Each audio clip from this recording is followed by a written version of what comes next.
Ladies and gentlemen, I want to ask a favor tonight, if you will. Today is Howard Floyd's birthday. I could not convince him that this was not a birthday party for him. He thought the city sponsored it and that they would be here. So please try to make him feel special, because otherwise... Howard, I have an extra mint. That is far better than what Jamie did. Howard's still jealous because they closed all the stores and everything one year for my birthday. I can believe it. His birthday, because I rode on a motorcycle with Harry's car. I've been looking around. Oh, dear. Yeah, I was afraid he would feel disappointed it was such a small crowd, because he really was expecting City Hall to show up, you know. And but we're going to visit the past again tonight. This year is the exciting year of 1955. Personally, I was in the 8th grade that year, which was a marvelous year. To do this, we do want to acknowledge that this is sponsored by the Dollar Foundation. The Historical Society is a part of the Lake City Creative Alliance. The Continuum has always been generous to us in providing a space and facilities to do this. And also want to thank you, those of you who are here tonight and those who will view this, you know, on YouTube later, because your membership and your sponsorship is really important. Tonight, 1955. The top 10 songs, if you will. I remember them all. I have to admit, I did have to go back and check on Same Old Saturday Night by Frank Sinatra. It may have hit the top 10, but even when I listen to it again, it's not top 10 material. So, but all the rest of them, I may not know all the words, but I could follow along really well. So, a great set of songs. And we didn't play one. I know it. You're too busy talking to Howard. I blew it again. All right. Now, the movies are a little bit unique. There are several things that I saw in this presentation tonight on 1955 I think are interesting. But one of them is that of the top 10 movies, 4 of them were foreign films. 4 of these 10 are foreign. 2 are French, Diabolique and Rififi, and 1 of them is Ordet, O-R-D-E-T, is Swedish, and the one at the bottom, I don't know how to say it, Pather Panchali, is actually from India. So, I mean, I thought it's extraordinary to me that 4 of the top 10 were foreign films in that era. And the Cars. Don't you wish you could go back and have one of them, bring it back with you, so to speak? Me, I look at those and I know this is a little unusual. I'd love that Studebaker Hawk. I'd just love to be able to drive one of those things. Never did, but I'm afraid that if I was back then and had the money, I'd have bought the Thunderbird anyway, simply because it was a convertible. And that's what you did when you were a teen. Okay. Once again, we have the mayor, Willie Cook, and the councilman, Dr. Jamie Cockfield, C.J. Evans, George Tommy, Jack Truitt, Gilles Brockington, and Boyd Nettles. That was the list, okay? Lake City, I think, had a fire department before this. I'm not exactly sure why this happened, but a rural fire department. It seems to me like that they had, I know they had some fire service. Mom used to talk about during the war that they did lookout duty on top of the fire station with a siren that was up there. So I'm not exactly sure what this is, unless it's just extending the range that the fire department would respond to. But notice it's covering quite a bit of area, actually, Atlanta all the way to Scranton, Cades, and Coward. Rural fire department. Is right? City didn't do it that way. Yeah, that must have been the differentiation. I think it was the same people, basically. They just went further out on calls. You Okay. had to pay for membership. You had to pay for membership. Had to pay for membership. If you didn't pay your membership, they wouldn't come. Yep, that's what it says. Out on top of the fire station was to identify airplanes. During the war. But it was also, I don't know what it was beforehand, but it became the fire siren for the town. It ran through this period of time. It was still up there. No, Siren was up before then. no, it's over. That was always above the fire station. That big siren, Yep, that was before. It is at the B market now. it is we still have it. Yeah. Okay. Okay. Mr. Gene Morgan. They don't have a blow it anymore, I don't think. Okay. Not since Gene. So here we have the elementary school on Blanding Street getting a new paint job. This is after 15 years. Dirty little hands, mine among them, messing it up. They finally cleaned it up.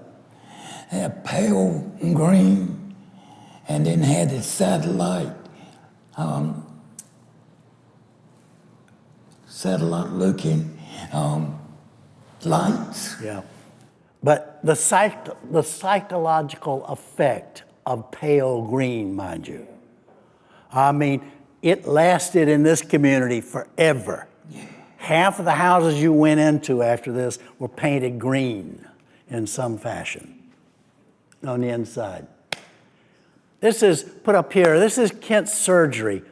And we put it up here to see what it cost back then when the patient paid the full bill. No insurance in that era. But Kent was operated on down in Charleston. This is the third operation. 14 days in the hospital for $154.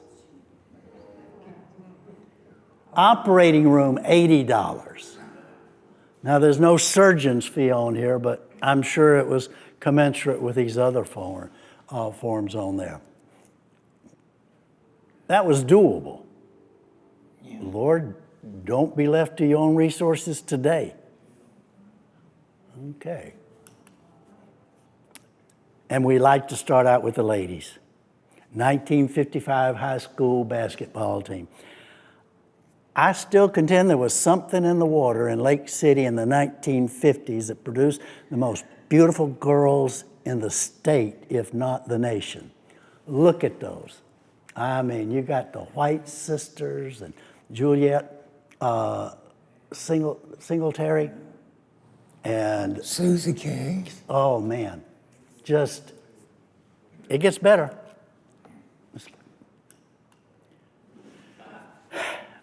I never heard Duke Hannah be referred to as Babe. I never heard that either.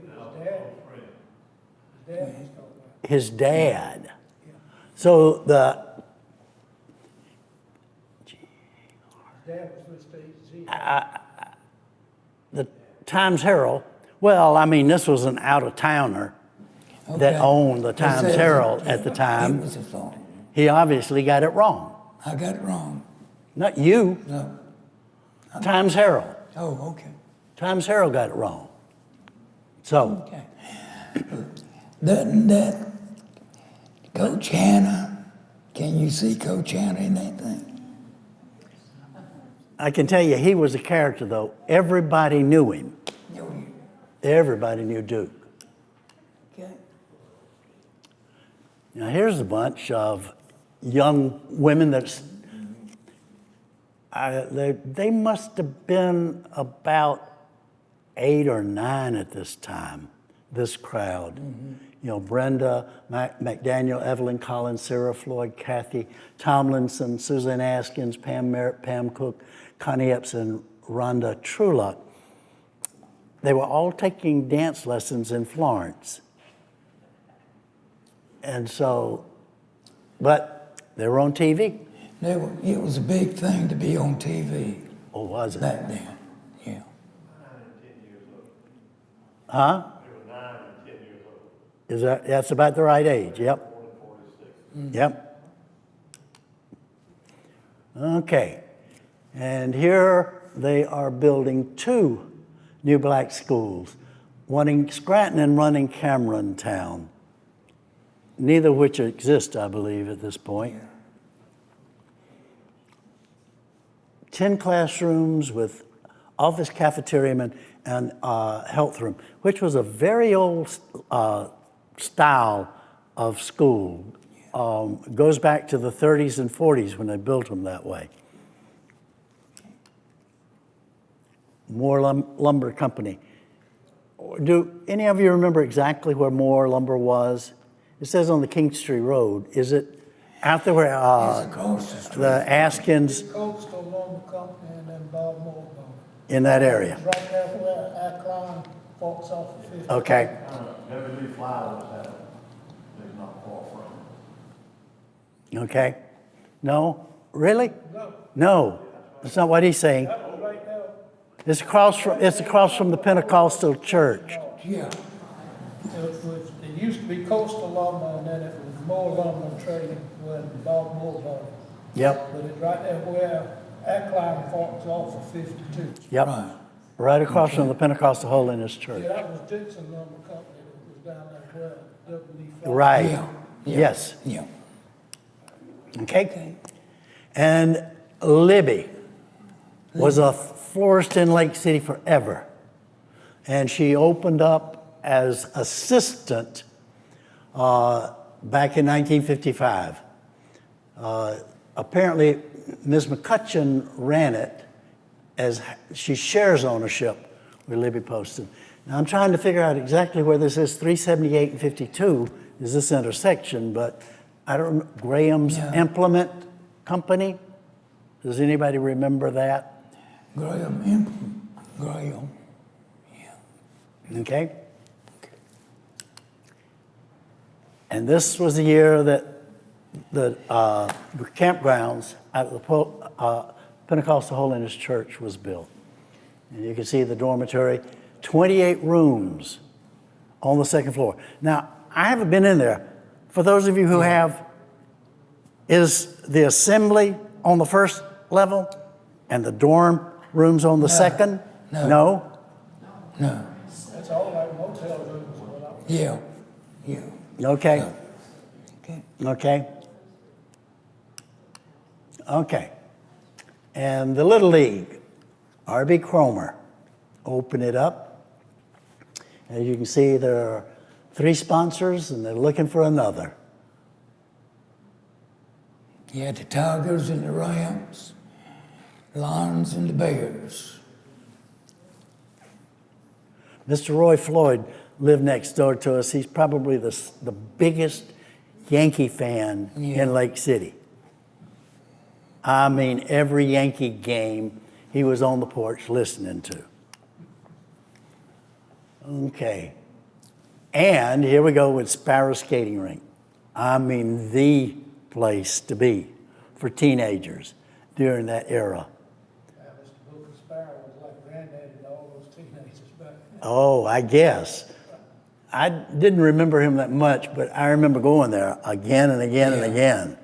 Going Yeah. bowling. Yep. I didn't go bowling. I just went for skating. Yeah. But as you can see, the property still pretty much like that. I'm looking at the building to the left. That's right. That it looks like it's in the parking lot. Yeah. That's the filling Does anybody know what that is? It's got a sign over it. There's a filling station, and I think it's a drive-in. No, that was where, He ran a trucking company out of there. It was what? that was Pete Sparrow, Trucking company. Oh, yes, because see all the, son. Yeah. okay, all the trailers behind it. Yeah, he had a bird on the front of the trailers, a sparrow. Yeah. Okay. They hauled produce out of Florida. Okay, good. Thank you. Okay. I tell you, there were Saturday nights when it was full. It says 250 skaters. There were Saturday nights when you would believe there'd be that many on the floor. Now, J.V. Carter. Some of you probably don't know this story. Anybody that went to the Baptist church did. that it looked like Mr. Carter was being generous. I think he was being selfish. The story is, if you've been in the Baptist church, the pulpit's up here, and there are two aisles that radiate out from there. At the very back, Mr. J.V. Carter always propped his seat at one. It was kind of like a captain's chair. And he'd sit back during the sermon, and he'd look at his watch. And when it got to be 12 o'clock, his chair would come down, he'd reach in to get the hymnal out, open it up, signaling to the pastor it was time to end the service. I remember Mr. Brickle, that was my era, sometimes getting, shall we say, carried away and not attending to the signal. So the story is that Mr. Carter bought these chimes and installed them and had an automatic timer on it so that at 12 o'clock they started. You could not hear the preacher at 12 o'clock. At least that's the story I always heard. Yeah.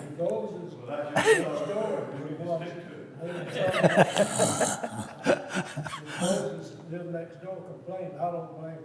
I don't either. You couldn't hear a thing inside the church. I guarantee you, nothing except the carillon playing. His hymn book was on that chair railing. That's right, it was. There was a little railing right over his head. You're exactly right. Think of who the other two men were that were back there. It was like a club. Yeah. 3 of them that sat there. In the old style church, that would have been the amen corner. At this church, it was the end corner.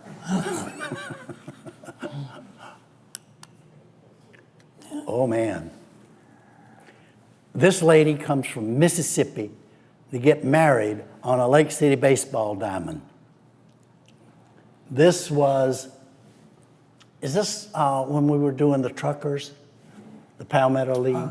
Yeah, during the Palmetto League. Yeah. And it was behind Wentworth I don't know. Manufacturing. Yeah, I don't know what's lower than the semi-pro league, but back then, Lake City truckers, I mean, they got paid something, if I recall correctly. Yeah, Well, yeah. the team was made up of a lot of players that quit in the majors. Uh-huh. That Yeah. pitcher that they had that was so good, Hardin Caffey, they paid him $10,000 a year back then when school teachers were making $2,500. To And, play summer ball in Lake City. yeah, Yeah. he played, and, you know, we had several good players, local players. Gene Moore played. Yeah. Yep, we Herb did. Rollins. Herb Rollins, a bunch of them. I went to the ball games, and it was 75 cents to get in the ball. Uh-huh. That was a right good bit of money back then. Yeah. Saturday matinee for about Yep. 15 cents back then. Yep, but the truckers were good. But They anyway, take on that team down there in Charleston, where the semi-pros all down there, and they would clean house with them. yeah, They were a good team, but they said gambling got into it. yes, right. Well, any rate. Next slide. You got it? Oh, the library fund. This is an interesting one because the Lake City Library was truly a community effort. The way they raised the money is they literally went door to door asking for contributions. Nickels, dimes, quarters, whatever they could get from people. And you can see, I think it's the next one that shows you, they actually raised quite a bit of money in that era. Go to the next one. Oops, not the slide I thought it was, but here we go. Once again, the school, the leaders in the school, junior high, and superintendent. And the high school faculty. It's for those of us who were kids at that time, those were the ones. They held our future in their hands. These are the seniors. Okay, and this is one of the first big classes in Lake City. Mind you, big class in Lake City is like 70. That's 74. 74 in this class. Yeah. Yeah. But so many of them you will know or will have heard of. Bill Birch, Kay Bowen, Trullo, Handbrake, Eleanor Haskins. Judy Pope was the daughter of Methodist minister. Yes, Okay, yeah, right, yes, right, yeah, I don't know whether everybody knew that, Claire Daniels got it. that's her. yeah. That's our sister. Tommy Okay. Cook, he's a doctor in Charleston. Our sister Claire.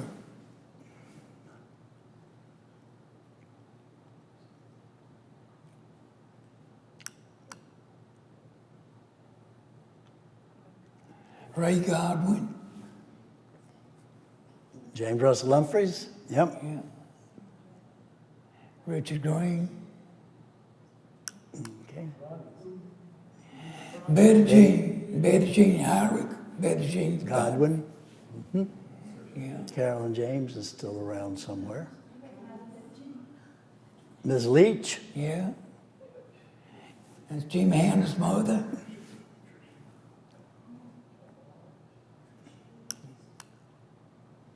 Dexter Lyerly. J.D. Lee. Wesley McCutcheon. Richard McCutcheon's father. Okay.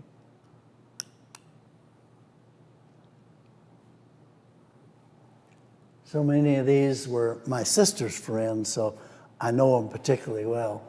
I remember them well, I should say. I don't know them, like Ann Matthews and Sylvia McKenzie and Kitty Wells. You know, Okay. we're close friends. Asbury Williams Herbert Hammond. and a cousin, Billy Rhodes, of ours. Asbury Williams. That class had a no good musician, a lot of good musicians. Yeah. in that class. Yeah. And two of them right there.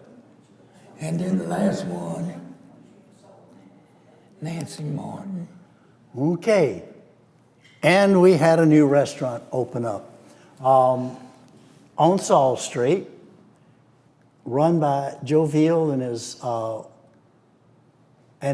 I believe. it Yes, says, right. Yeah, yeah. Who was also the assistant chief of police at that time. They called it the Magic Grill. Does anyone remember where that was actually located? I don't remember it either. It must not have lasted long. But I It was across the street, I think, from where Cook Motors. Yeah. well, that was where, yeah. I think it was across. So he took over from the Prosser because Yeah. Prosser's Cafe was directly across from Cook Motors. They may have moved to that same place. Process Cafe moved down where Cook Auto Sales is. Later, You're right. Yeah. much later. Right. Yep. Yeah. Back roads, it moved Yep. down Okay. there off Akron. Okay. Okay. Polio. Okay. Last chance to get it. Apparently they cut it off. I don't understand that. Yeah. But you had a time frame to get your polio shot. And if you missed it, you missed it. Kind of a thing. And this is Sharon Moore Askins certificate. Age 2. We got ours in school. How do you Yeah. keep something like that long? Yeah. Okay. They will come to the school and give you sugar cubes and would drop look like blue ink, and you took it. Yeah. This says shot. Yeah. Eddie Floyd. Yeah, I asked y'all who the swimmer was. It was Eddie Floyd. Yep. He, on the swim team at the USC, and ran the pool in the summer. Yeah. He'd been doing that before he went off to school, I believe. Yeah, He was a pool manager for a long time. Oh, yeah, he loved that. Yep. yeah. His favorite dance record was, I'm trying to think of what it was, 60 Minute Man. Yeah, yeah. He played that thing all day long. Okay. And this is our Bill Odom. Tell them about Bill Logan. Bill Odom is one of those people that has a lot of accomplishments that, frankly, I didn't know about. I've talked to him about his time at Annapolis, but after he became the chairman of Ford Motor Credit, he spent a year running the Houston Astros. Apparently the Astros financed with Ford Motor Credit and with GE Capital Credit. And then the owner that financed it ran into difficulties. He was an oil person and there was a really bad time. And Bill was heading a part of Ford Motor Credit at that time and loan, like Department of Loans and stuff like that. But anyway, real estate. He ended up having the job of cleaning it up, so to speak. It was kind of interesting because it said, you know, when he took it over, it not only had the Astrodome, but he had about 3 other buildings that were part of it, as well as an amusement park. Yeah. And what they did is they sold the amusement park. Ford took their profits from that and bought out GE Capital, so they ended up running the whole thing. And he basically said in the article that I read that he basically told the general manager what the budget was and let the general manager decide what to pay people and how to create a team and so forth. So while he probably knew about baseball operations, he didn't get involved in those kind of decisions. Yeah. Bill came to our school and was president of the class. Every year he was here, except he left one year and moved up north and then came back. He became president of the class every time. He was my college roommate one year, and he got so tired of what it announced. He couldn't take it anymore. I'm sure that's true.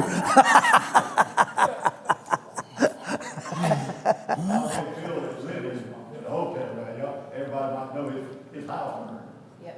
Yeah, he was telling me about the insurance. It's real interesting. They have a lot of very nice pieces of furniture that came from all over the world.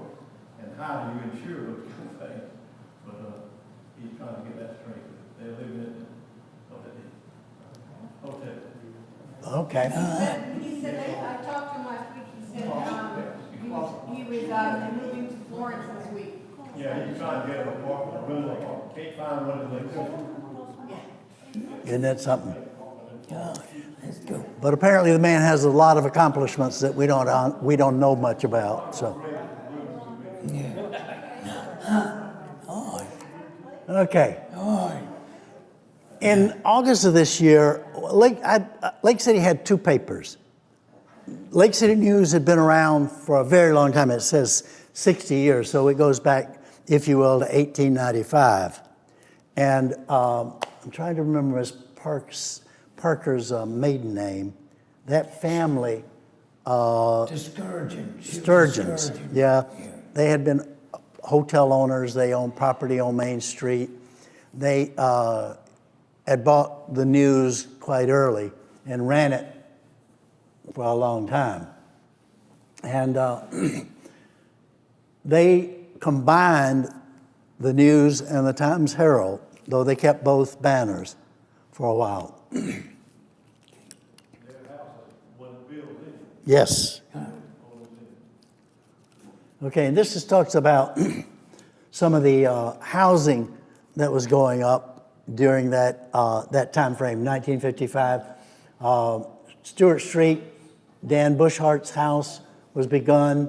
On Stewart Street, they also built the house of W.L. Moore, and Sam Mark's house. on Hendrick Street, L.L. Probst, and the Lake City Presbyterian Church built its education building in 1955.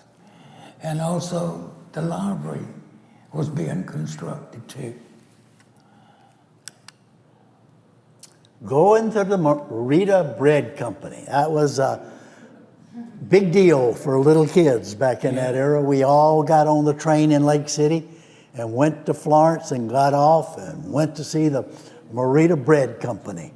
Yeah. And this is much younger than that. You look at the adults, and I have to ask you, if you look at the top, you'll see Bernie Bess holding his daughter Nancy and his wife.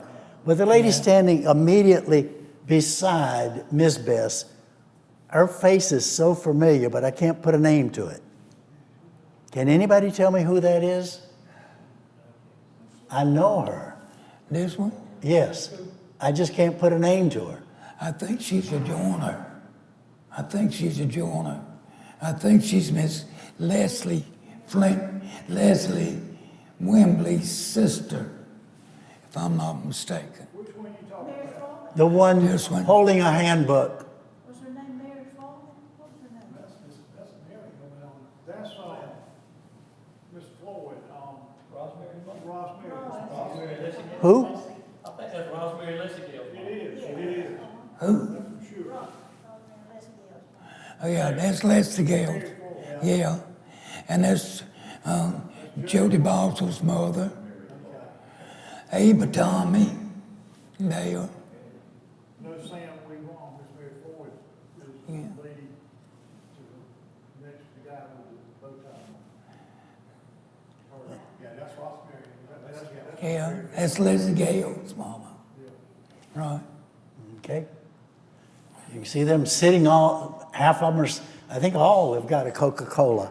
Yeah. I'm sure they got some kind of baked goods while they were inside. Yeah. Okay? Lake City High School football team. Now, Kent and I got a little issue here because he's got, if you will, on the second row on the right-hand side, he's got Bill Odom. Let me back it up. Right here. And I say, nah, because he would have been at USC at this point, or at Annapolis, one or the other. I'm in that picture. So I would be there. Where are you? That's interesting. This is the 54. This is the 54 team. You are in there. That, You in everything. this is the 54 team. Okay?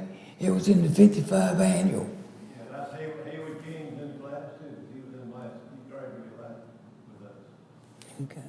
Okay. So that's sort of. And a new stadium. I find this to be interesting from a lot of points of view. This is 1955. Lake City is as segregated as it can be. Yet if you look at it, people in the community were actually considering combining the two stadiums, the black and the white stadiums, together to use. And it already talks about, and if school integration comes to South Carolina. Okay. I mean, I'm amazed that they were thinking along those lines. So it was kind of an eye-opener to me.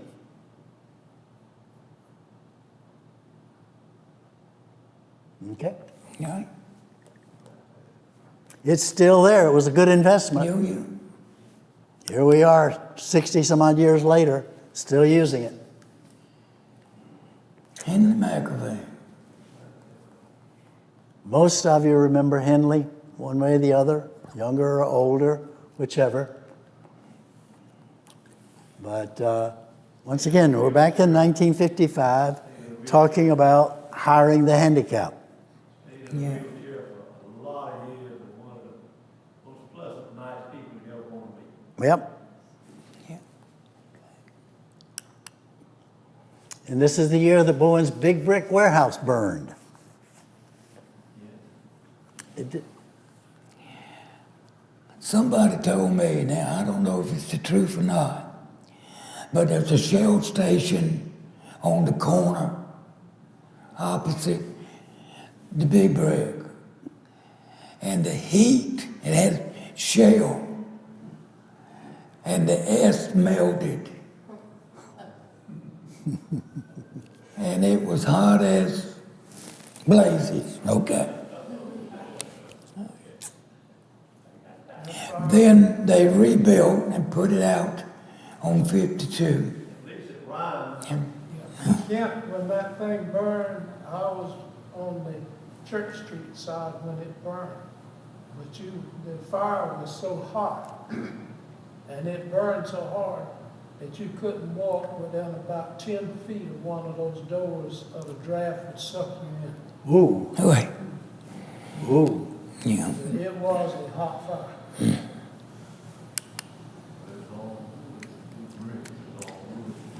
Yeah. This is just- I was wood floored, hard pie. This is a part of Lake City that many of you will not know. It was on the corner of Godwin and Williamsburg. If you know where Godwin Street is, if you go Peachtree, Godwin, Fairview, off of Williamsburg, it was in the middle there. There was a kind of little village at that point right there. And the Dillards had a little store. It was a cinder block building. It no was- longer exists. Near Ninth Street in that area.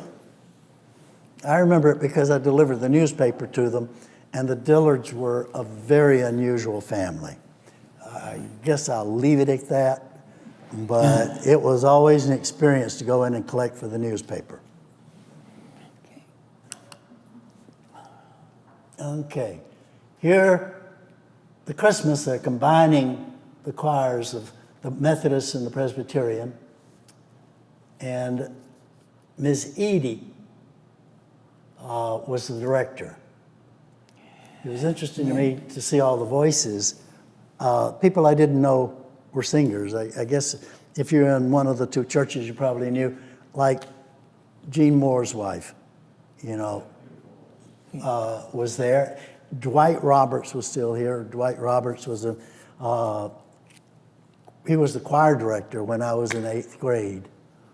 Dick Costa had a baritone voice that could have been a big time had he been trained. Oh, really? Beautiful voice. Miss Hayward King, Hayward's mother. Yep. Julian Dixon, I cannot see Julian Dixon singing. Bubba Dixon, But he was there. yeah. Okay. Okay. And this is, I can't imagine what they were thinking when they organized this. I was in the 8th grade. I went on this trip to DC for the Cherry Blossom Festival. And I still remember bits and pieces of it. I remember I roomed with Buddy Stevenson. And I remember we all were constantly getting in trouble. Constantly. The more I thought about it, the more I wondered why any sane adult would commit themselves to something like that. Based on my experience, I would never volunteer. Okay. Okay. Now this shows you the offerings of the TV stations in our area. There were, There were 5 of them. there were 2 stations in Charleston. We could get Charlotte if you had the right antenna. Columbia, WIS back then you could get, not well. But Florence and Charleston were the best reception. But you can see this is daily schedule, 7:45 to 6:30. I'm assuming they signed on at 7:45. And they cut it off at 6:30, except on the weekends. But you can tell the mornings were for the kids. Wild Bill Hickok, Buffalo Bill, Texas Rangers, Big Top, and Roy Rogers, or the morning fair. Gunsmoke. Of course, in Lake City in 1955, there were probably less than 100 TVs. Yeah. They had just begun to come into town. Yeah.